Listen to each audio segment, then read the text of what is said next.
Qanday qilib 1 yil tishimga qo'yib chidab 10 yillik umrimni tejab qolganini men sizlarga aytib beraman. Amerika YouTube'da natijaga chiqishimga 1 yil vaqtim ketgan, shunaqa og'ir yil bo'lgan. Video qilaman, hech kim ko'rmaydi. Obunachi yig'ish orzu edi.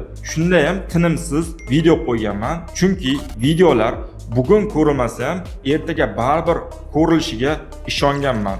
8-9 oy deganda eski videolarim prosmotr olishni boshlab yuborgan. 1 yil deganda YouTube'da monetizatsiya xizmatiga ulanganman. Mana shu 1 yillik mehnatlarim mevasini berib, $10,000 oyga pul ishlash darajasiga chiqqanman. Shu mehnatlarim evaziga Toshkentdan uy sotib oldim.